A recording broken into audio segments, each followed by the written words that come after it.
Quality manager, quality management representative, these were kind of debated terms in the older editions of the ISO 9001 standard. 2015, they officially removed the requirement for a quality management representative. This means we don't need a quality manager anymore, right? We can just have our supervisors and team leaders manage the program and everything will be great, right? Maybe. Would be nice. Granted, there's some good ideas there. But we have to talk a little bit about what the role of a quality manager is and what the roles of these department supervisors and management and team members are as well. If your quality manager, whose only job is to make sure that the paperwork is processed properly, that the NCRs are closed out, the corrective actions are properly validated before they're closed out, make sure that everyone's up to date on the training records and calibration records, well, unfortunately, that's what a lot of quality managers have been relegated to. And there's not value in having someone to handle those functions, but it wouldn't necessarily qualify that as a quality manager. That is a paperwork expert as opposed to a quality manager. Definitely value for it, and these functions are oftentimes very difficult for your production supervisors and team leaders to handle, as their best place is on the shop floor with the people supervising the work. So you don't want them in the back handling too much paperwork too often. So unless you're one of the select few that have an amazing computer system with tablets on the shop floor to handle everything in an automated fashion, it's going to be kind of difficult for you.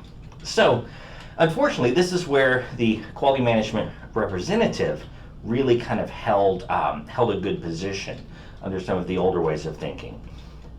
But we really need to consider and think today about what the role of a quality manager should be in a more modern organization. Quality manager should be someone who is heading the charge for continual improvement. Should be someone who is heading the charge for new and innovative ways of accomplishing some of the same goals that we've had before. This person should be similar in a mindset to perhaps someone in the sales development side. Maybe not quite the same extroverted type personality, but the same type person who wants to think a little bit outside the box, who wants to push those boundaries, those edges a little bit. In doing so, you're able to continue to drive the innovation. So I see too often when I conduct third-party audits and we get to the section of the standard to talk about continual improvement. And I've done it myself previously, maybe 10 years ago, is we turn over a sample that is literally just a list of improvements we made that we typed up the morning before the audit. This really isn't adding to the idea of integrating continual improvement into your organization. And especially as we've seen recently in the oil and gas markets and the global economy after the COVID-19 response, organizations who cannot respond to change are simply not going to make it in the long run. And the people that are working for those organizations are not going to make it in the long run.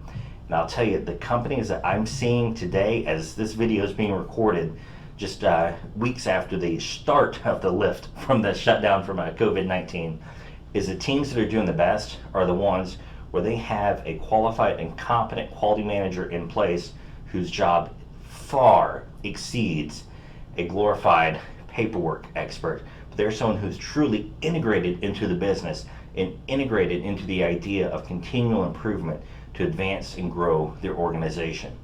So as you're building your team, do take time to consider the idea of quality manager. Do not consider it to be an outdated idea, but do not simply relegate them to processing paperwork, but instead ensure that they are able to build and grow and create new ideas and new solutions and new, more efficient and effective ways of doing business.